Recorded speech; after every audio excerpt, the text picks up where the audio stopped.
I want to start this video off with a quote from Meek Mill. He tweeted out, "Labels locking these young bulls down. The crazy part is most these artists rather get raped by somebody from a different race to feel like ain't nobody doing nothing for them." So we're going to break that down. What up, what up, what up? It is yours truly, Mr. TALIAFERRO. How y'all doing out there? So I thought Meek Mill said something really interesting, and it's really the conversation of white ice being colder. Why do we always think white ice is colder for some reason? So what is Meek Mill saying?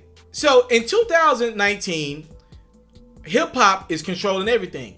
And because hip-hop is making so much money, I'm talking about from festivals to tours, the music, streams, all that great stuff, it's more accessible to the people. Literally, concerts are cheaper, right? Like concerts are cheaper. Festivals, you can do payment plans on festivals now. Where they're finally starting to cater this shit to us. We don't have it like that, bro. We just trying to, a lot of us just trying to make it paycheck to paycheck. So what do? You forget going out and buying an album. We ain't finna be doing that for like 8 artists. We might go get one album. We might go to Target and buy one album a month or every 2-3 months if we really like the artist. So we unveil streaming. That $10 for as many artists as I can, listen to in a month. I like that format better. So we're watching everything change and cater to us more as it should because we run this culture. It's our culture. But with that, we have a lot of more hip-hop acts being put in positions like a Meek Mill.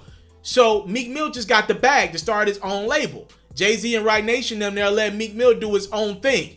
He's going to have the honor and the privilege of signing artists at his disposal. And by the way, to give Meek Mill credit, Meek always has had an ear for talent. Before Meek Mill got locked up, I remember Meek was one of the first on Instagram posting young bulls. I don't care who he is. I remember he's one of the first. I'm from Memphis, so he's one of the first posting Finesse 2 times on his Instagram account. Meek has always been ahead of the game, showing love for a lot of the other talent that are coming up. And he don't care how many followers you got. If he think you dope, he'll post you. And I love that. I love that about Meek. So he's now in a position where he's getting the bag thrown to him to go find talent, since he's more in the trenches than like a Jay-Z is at this point in his career. Get that money to somebody of the culture. Let him go find artists. Now, though Meek didn't say this in that tweet, I'm guessing he's frustrated because he's trying to go get some of these talents, and I'm guessing some of these talents would rather go sign straight to a label. So let's break this down in totality, what's going on. You have these big labels like a Sony or these big record executive companies like Sony. They got the bag. They got the big bag. So they would like to sign you straight up and down. They would like to sign you to a deal to them straight up and down. No middleman, right? Well, now we're seeing Sony sign. I'm not saying Meek sign him. He's not. But like you'll see a Sony sign an artist like a Meek Mill. We want Meek Mill or, give Jay-Z and Roc Nation a bag, right? Let's give them a bag and let them go outsource artists. Let's give Meek a bag and let him go find artists for us. But a lot of artists still, and he used like rape. I don't want to use the term rape. A lot of guys, a lot of dudes from our culture, they rather get their advice. I want to call a spade a spade. They rather get it from a white man. They rather trust a white man. And look, I get it. People within our culture have did bad business. I don't want to sugarcoat none either. But I feel like it's unfair to put everyone in our culture in one big box. It's like when black people do something wrong, the whole race gets blamed for it, right? He's a criminal, so I don't want to be around no black people. I don't want no black people at this concert. That ain't right. Because there are a lot of white execs that done fuck people over. But we don't blame the whole community. We just say he's one person, right? So I think what Meek Mill is finding out that there are a lot of artists who rather sign to a label directly than to be under Meek Mill. To be under the tutelage of Meek Mill and the Dream Chasers and his, I guess, quote unquote, you can call it a label. It's really his organization. It's really his music group that is under a label or under a bigger money supplier, right? So that's really what it is. And I think it's super interesting. We got to do good business. Don't get me wrong. But I feel like Jay, that's one of the things that Jay tried to change. Like with Roc Nation, I don't hear too many people of anybody complaining about the business with Roc Nation. Like Ye and Jay get into it over Roc Nation type shit, but Ye and Jay are like brothers, so they don't really count. I'm talking about like artists and Jay signed a lot of artists to management deals with Roc Nation. Some outright have signed with Roc Nation.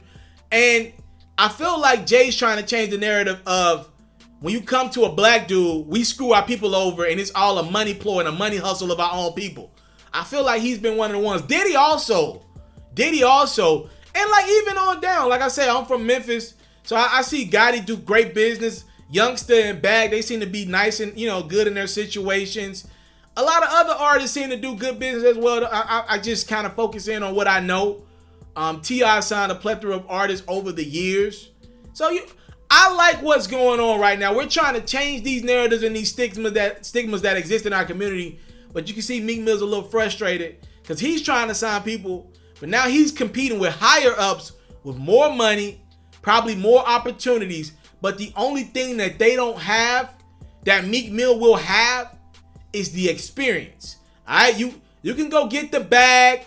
You can go play. You can go play for any team in the NBA, right? You can go play for any team in the NBA you want to. There are 30 teams in the league, but only one team has an owner that was Michael Jordan. I'm talking about has been every situation, right? Has been in every in-game situation you could think of. And if you got it in you and you want to get game, I'm talking about on the court experience from somebody. Can't nobody in that, none of them owners, most of them didn't even play. Pretty much none of them owners played, but Mike did. And you can't get game. I know Charlotte's not a good basketball team, but I'm talking about just relationship. I'm sure Michael Jordan gives Malik Monk and all them boys game, that they could never even dream of because he's actually did it. And the game you could get from an artist like Meek Mill, who's actually in the business right now and understands social media and understands how you got to rock out in different venues, and this promoter can be trusted and this one can't. You got to do this. When you in this city, you need to go here. Don't go there. You can't sleep on that, literally that valuable experience. So I think that's where Meek was trying to get to with it. I just wanted to expand on it because I think it's great conversation. Y'all let me know what y'all think about what I just said in the comment box below. I thank y'all so much for tuning in to you, boy. We just try to give these relatable hip-hop stories best way we can. If you have not done so, please hit the subscribe button. Turn on your notifications. That way you get notified every time yours truly drop. We try to make every time we drop like a Zoovie. I'm out. I came from nothing, but I want everything God has for me. I interview celebrities. I talk sports. I still represent the culture. I got the kids, they tuned in. We locked in right now, Mr. Taliaferro. TALIAFERRO. Shout out to Mr. Taliaferro. You watching Mr. Taliaferro TV. Mr. TALIAFERRO TV.